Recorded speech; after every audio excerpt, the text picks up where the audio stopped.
still Sinigest po early. namin after 1 month. No. It's just, Oh, totoo naman, di ba? Tapos month? sinigest namin ganyan lang.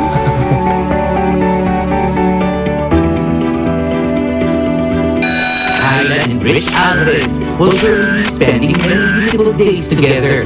At nasaksihan mismo ng Startup TX host na si Kilo ang nag-uumapo ng pagmamahala ng dalawa. Hello, Kyla and Rich, Mr. and Mrs. Rich Alvarez. soon to be. Rich, when did you propose to Kyla? Propose marriage, and how did you do it?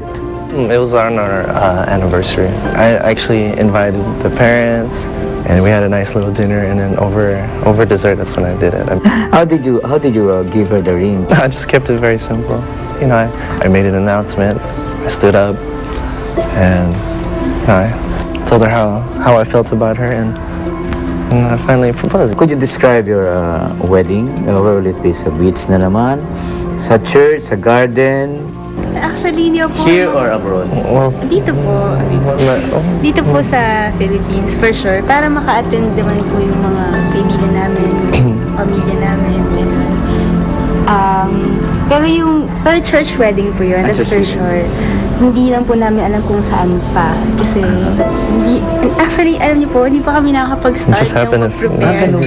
Ang unang napaghandaan ni Rich ay ang kanilang magiging love nest ni Kyla. Matagal na rin naipatayo ng basketballista ang bahay na kanilang titirhan after the wedding. Po, tsaka excited na ako. Excited. Bumili ng gamit.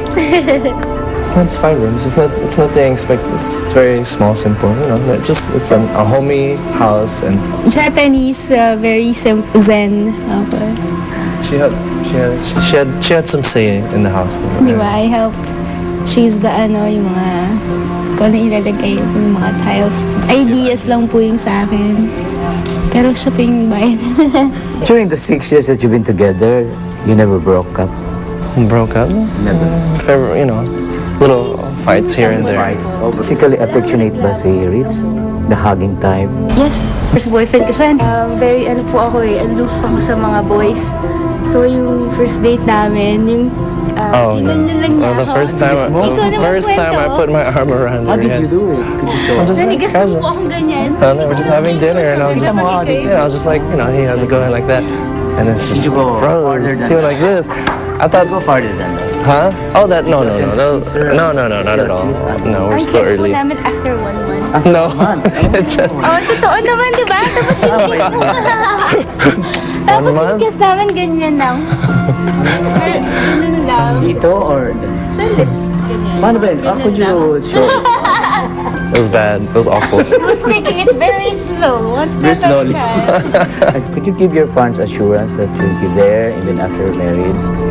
I'm just here to support her, you know. So whatever she wants, you know, whatever she wants to keep dancing and stuff, that's fine. I'm just here, you know, to make sure she's happy. And she is. See? We've been together long enough to know. We never rushed it. We never rushed it, and I feel I'm ready. She's the one. You're the one, okay? You're the one. Now you should seal your promise to each other with a kiss. Wow! Okay. Oh, Great. Thank you. Thank you, guys. At bago ang kasal ni Rich at ni Kyla, narito muna ang pinakabonggang search sa pinakamagaling na mga kusinera at kusinero ng bayan.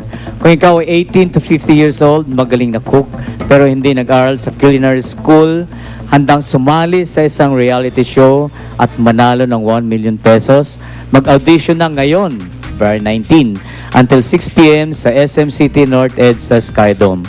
Magdala ng special dish for 2 to 3 people at valid ID with picture. At Nadine Samonte at Maxine Magalona in full bloom daw ang respective love life. Hindi pa ba sila niyayang pakasal ng kanilang boyfriend? Abangan mamaya-maya ng konti. At sa Daho ang female celeb na ayaw magbayad ng datong at mas gusto ay palitan lang pag may binili. I-rate namin sa aming Daho Rated X mamaya-maya ng konti. Pagbabalik ng start. Subject, female celeb. Daho ang female celeb na ito na mahilig mamili ng lumang kahoy pero ayaw maglabas ng major datung. No cash! No cash! Ang kwento, gumora raw itong si female celeb sa isang tindahan ng lumang kahoy na kung tawagin ay antique. Super pili raw ito ng walang tanong sa presyo at pinatabi for pick up. Tabi mo na yan, ha? Tabi mo na yan. After a day, enter frame ang Drivambel to pick up the lumang kahoy. Pero nung hinihingi na sa Drivambel ang payment, wala itong maibigay. I not knowing of payment. Just pick up. Maybe to follow. The auctionary, Drivambel, pertaining to person who is holding the manibela in a car, truck, or jeepney. Chauffeur, chuper, driver, Drivambel, bow. The following day, may dumating. Hindi cash, hindi cheque, kundi... Lumang cabinet? At todo na lukang order nang tanungin niya ang Drivam kung nasaan ang bayad ng female celeb. This is it. No cash. Saying a female celeb. This is payment daw of your lumang kahoy. Exchange din of your lumang kahoy. Cabinet is good, but we need cash! Ano rating nyo dito? Rated DSE, as in dilaan sa dahas! Daho si female celeb? Nasaan man siya? Doon ba? Or dito? Basta isosyogo siya sa name song na Yui Kalesa. Yun na! Weekend na! Mag-pop sarap na! New Tang Coffee!